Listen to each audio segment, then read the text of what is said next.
नमस्कार विद्यार्थी मित्रांनो, आजच्या चालू घडामोडीमध्ये तुम्हा सर्वांचं मनपूर्वक स्वागत। विद्यार्थी मित्रांनो, आपल्या चालू घडामोडीच्या ज्या काय या इनिशिएटिव्हमध्ये वेगवेगळ्या स्वरूपाचे जे काय आपण प्रश्न कव्हर करतो, हे सर्व प्रश्न तुमच्या परीक्षेसाठी फायदेशीर ठरतात। आणि विद्यार्थी मित्रांनो, स्पर्धा परीक्षाचा अभ्यास करताना आपल्याला चालू घडामोडीचा अभ्यास करणं हे तितकंच महत्त्वाचं असतं, त्याकडे दुर्लक्ष करून चालत नाही। आणि त्यामुळे आपण काय करतो की आपल्या या चॅनलवरती दररोज एक लेक्चर अपलोड करतो आणि या लेक्चरमधून तुम्हाला 10 प्रश्नांकडे नजर टाकता येणार आहे किंवा नवीन 10 प्रश्न तुम्हाला शिकता येतात। आणि त्यासाठी या प्रश्नांचं विश्लेषण करून देण्यासाठी मी असिस्टंट प्रोफेसर रमेश घोरपडे। विद्यार्थी मित्रांनो, आजचा जो काय पहिला प्रश्न आहे हा वेळ न घालवता आपल्याला कव्हर करायचा आहे। चला आणि पटकन थोडंसं कव्हर करून टाकू, म्हणजे बाकीचेही लेक्चर मला पटापट अपलोड करता येतील। लक्ष द्या विद्यार्थी मित्रांनो, काय म्हटलंय बघा, अलीकडे वृंदावनी वस्त्र प्रदर्शनासाठी सांस्कृतिक संग्रहालय प्रकल्पाची पायाभरणी कोणत्या शहरात करण्यात आली। आता लक्षात घ्या बघा, वृंदावनी वस्त्र यांचं प्रदर्शन करण्यात येत आहे। आणि वृंदावनी वस्त्र हे काय आहे ते एकदा मी व्यवस्थित सांगतो। विद्यार्थी मित्रांनो, आसाममध्ये काय झालं होतं, 16व्या शतकामध्ये प्रामुख्याने त्या ठिकाणी एक वैष्णव पंथाचे संत होते, शंकरदेव म्हणून। आणि त्यांचं या ठिकाणी जे काही काम होतं किंवा या वस्त्राच्या रिलेटेड त्यांनी जे काय म्हणजे स्वतःचा त्यांचा जो काय पेहराव होता, तो पेहराव या ठिकाणी पुनश्च एकदा दाखवण्याचा प्रयत्न आसाम सरकारच्या माध्यमातून होणार आहे। आणि आसाम सरकार आणि ब्रिटनचं जे काही संग्रहालय आहे, ब्रिटिश संग्रहालय, यांच्यामध्ये करार देखील झाला होता मागे। आणि हे जे प्रदर्शन आहे, हे प्रदर्शन 18 महिने चालणार आहे। हे असं प्रदीर्घ प्रदर्शन असणार आहे आणि जे 2027 मध्ये प्रामुख्याने या प्रदर्शनाला सुरुवात होणार आहे। आणि आसामचे जे काय मुख्यमंत्री आहेत, ठीक आहे, ज्यांचं नाव एक शर्मा म्हणून आहेत, मुख्यमंत्री शर्मा, ठीक आहे, शर्मा। आणि हे जे मुख्यमंत्री शर्मा आहेत, तर यांच्या माध्यमातून याचं जे काय उद्घाटन आहे, हे उद्घाटन प्रामुख्याने होणार आहे।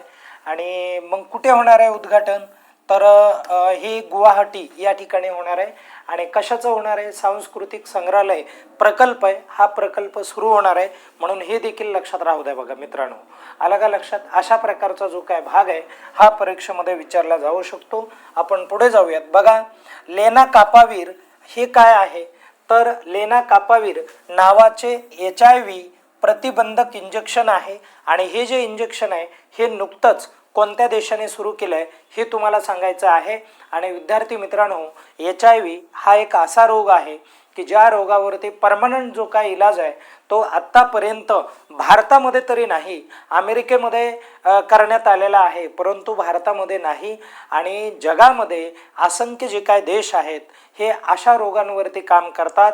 आणि ज्या रोगांवरती आपल्याला परमनंट जो काय इलाज आहे किंवा ट्रीटमेंट आहे ही करता आली पाहिजे, यासाठी संशोधन निरंतर सुरू असतं। आणि असाच प्रयत्न हा झिम्बाब्वे या देशाने केलेला आपल्याला बघायला मिळतो। तर झिम्बाब्वे या देशाने काय केलं आहे, एक इंजेक्शन काढलं आहे, ते प्रतिबंधक इंजेक्शन आहे, HIV आहे, ते HIV या रोगाच्या रिलेटेड असलेलं हे एक काय आहे, तर इंजेक्शन आहे। HIV तसा रोग नसतो, एड्स हा रोग असतो। आणि या एड्स रोगाचा व्हायरस कुठला आहे, तर तो HIV आहे, ठीक आहे, असं आहे। तर या ठिकाणी मला HIVचा जो काय फुल फॉर्म आहे तो एकदा मला कमेंटमध्ये सांगा। आणि सोपं आहे, फार काय अवघड नाही आहे, वर्ग 8वी मध्ये तुम्हाला शिकायला मिळाला असेल बघा, सायन्समध्ये। म्हणून आपण पुढे जाऊयात। नंतरचा भाग, बहुचर्चित असलेले शहापूर कांडी धरण, हे जे धरण आहे शहापूर कांडी धरण, हे न्यूजमध्ये मोठ्या प्रमाणावर जरा म्हणजे चर्चेत होतं। आणि चर्चेत असल्यामुळे तुम्हाला असं विचारलं जाईल, शहापूर कांडी धरण प्रकल्प हा कोणत्या नदीवरती आहे, अशा पद्धतीने ते काय विचारतील, आपल्याला प्रश्न विचारतील। तर त्याचं करेक्ट उत्तर काय असलं पाहिजे, रावी असलं पाहिजे। रावी नदीच्या काठी हे असलेलं आपल्याला काय होतं बघायला मिळतंय। ओके, आपण पुढे जाऊयात। बघा, भारतीय नौदलाचे पहिले स्वदेशी डिझाईन, बघा पहिलंच आहे आणि स्वतः डिझाईन केलेलं आहे भारताने निर्मित कॅडेट प्रशिक्षण जहाज कृष्णा, जहाजाचं नाव काय आहे? कृष्णा. आणि हे लक्षात ठेवायचं, भारतीय बनावटीचं जहाज आहे आणि जे लढाऊ जहाज असणार आहे आणि नाव काय आहे त्याचं? कृष्णा असं त्याचं नाव आहे. आणि जे भारताच्या नौदलाकडे दिलं जाणार आहे. आणि हे जे जहाज आहे कृष्णा जहाज हे कोठे लॉन्च केलं जाणार आहे ते सांगायचं आहे. तर त्याचं करेक्ट उत्तर काय असलं पाहिजे? कटुपल्ली, चेन्नई, तमिळनाडू या ठिकाणी ते काय केलं जाणार आहे? लॉन्च केलं जाणार आहे. या एक म्हणजे बंदरावरून ते काय केलं जाणार आहे? लॉन्च केलं जाणार आहे. त्या ठिकाणापासून चालू होईल, लक्षात राहू द्या. पुढे जाऊयात आपण. बघा काय म्हटलंय, टेली रोबोटिक अल्ट्रासाऊंड प्रात्यक्षिकाद्वारे एम्स नवी दिल्लीला कोणत्या अंटार्क्टिक संशोधन केंद्राशी जोडण्याचा जो काय प्रयत्न आहे हा केला जाणार आहे ते तुम्हाला सांगायचं आहे. आणि ते मैत्री संशोधन जे काय केंद्र आहे त्या केंद्राला अटॅच केला जाणारा हा एक थोडक्यात प्रकल्प आहे किंवा प्रात्यक्षिक आहे. आणि त्या माध्यमातून आपल्याला टेली रोबोटिक अल्ट्रासाऊंड जे आहे याचं प्रदर्शन बघायला मिळणार आहे, म्हणून तीही एक महत्त्वाची गोष्ट ठरेल. पुढे जाऊयात. कृषीसाठी कृत्रिम बुद्धिमत्ता परिषद जी आहे ही परिषद प्रथमतःच भारतामध्ये घेण्यात आली. म्हणजे कसं माहिती आहे का की कृषी क्षेत्रासाठी बुद्धिमत्ता एक कृत्रिम बुद्धिमत्ता आपण त्याला म्हणूयात. तर ही जी परिषद आहे ही का घेण्यात आली माहिती आहे का? कारण कृषी क्षेत्रामध्ये टेक्नॉलॉजीचा जो काय वापर आहे हा वापर मोठ्या प्रमाणात झाला पाहिजे. आणि हे जे जग आहे हे जग आता बदललेलं आहे आणि बदललेल्या जगामध्ये आपल्याला देखील काय करावं लागतं? ॲडॅप्टेशन करावं लागतं. आणि विद्यार्थी मित्रांनो, महाराष्ट्र हे देशातील कितवं राज्य ठरलेलं आहे ते तुम्हाला सांगायचं आहे. तर बुद्धिमत्ता परिषदेमध्ये आणि ही कृत्रिम बुद्धिमत्ता परिषद जी आहे ती कशाच्या रिलेटेड आहे तेही विचारलं तरी तुम्ही सांगा. ओके, कोणत्या राज्याने ही परिषद आयोजित केली तेही सांगा. आणि महाराष्ट्र हे कितव्या नंबरचं राज्य ठरलं?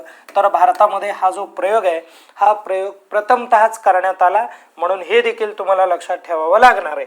आता पुढे जाऊयात. बघा, पहिल्या राष्ट्रीय दिव्यांगजन क्रिकेट क्रीडा महोत्सव 2026चे उद्घाटन कोणत्या शहरामध्ये झालं होतं? तर हे जे उद्घाटन आहे मित्रांनो, अपंग असलेले किंवा दिव्यांग असलेले जे काय खेळाडू आहेत, क्रिकेटर आहेत, तर त्यांचा जो काय खेळ आहे किंवा त्यांचा एकंदरीत जी काय क्रीडा आहे त्याचं आयोजन हे भोपाळमध्ये झालेलं बघायला मिळेल. नेक्स्ट क्वेश्चन बघूयात आपण. बघा, पहिला ईशान्य तांदळाचा महोत्सव वारसाचे धान्य ज्याला समजलं जातं आणि हा जो महोत्सव आहे हा महोत्सव कोणत्या राज्यामध्ये आयोजित करण्यात आला? तर त्याचं डेफिनेटली करेक्ट उत्तर काय असलं पाहिजे? नागालँडमध्ये आयोजित करण्यात आला. आणि हे एक परंपरेचं धान्य त्या ठिकाणी ते काय केलं जातं? समजलं जातं मित्रांनो. नंतरचा प्रश्न बघा, 22 फेब्रुवारी 2026ला मन की बात चा किंवा या कार्यक्रमाचा कितवा भाग प्रसारित करण्यात आला? तर 131 नंबरचा भाग प्रसारित करण्यात आला. विद्यार्थी मित्रांनो, मन की बात हा जो कार्यक्रम आहे हा नरेंद्र मोदीच्या माध्यमातून चालतो, लक्षात घ्या. आणि त्या ठिकाणी ते काय करतात?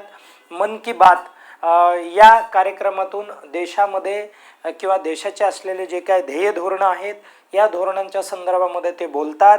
ओके, आणि ते ध्येय धोरणं कितपत योग्य ठरतात ते माझ्यापेक्षा बऱ्यापैकी तुम्हालाही माहिती असणार आहे, म्हणून मी त्या ठिकाणी काय बोलणार नाहीये. चला, एक शेवटचा प्रश्न आपण घेऊयात. बघा काय म्हटलं आहे, पहिला सोयाबीन महोत्सव 20 ते 21 फेब्रुवारी दरम्यान कोणत्या राज्यामध्ये आयोजित करण्यात आला असं तुम्हाला विचारलेलं आहे. आणि लक्षात ठेवा की सोयाबीन महोत्सव हा जो आहे किंवा महोत्सव हा रिलेटेड धान्याचा असेल तर डेफिनेटली तुम्हाला नागालँड हीच उत्तर क्लिक करायचं आहे. ओके, कळालं तुम्हाला? तर अशा स्वरूपाचे जे काय प्रश्न आहेत हे प्रश्न आपल्याला चालू घडामोडीचे विचारले जातात. अतिशय व्यवस्थित आणि चांगल्या पद्धतीने चालू घडामोडीची तयारी करायची असेल तर आपल्या चॅनलला सबस्क्राईब करा, लाईक करा, बेल आयकन क्लिक करा, जेणेकरून काय होईल, आम्ही नवनवीन जे काय लेक्चर्स व्हिडिओ जे अपलोड करणार आहोत त्याचं फर्स्ट नोटिफिकेशन हे तुमच्यापर्यंत येईल विद्यार्थी मित्रांनो.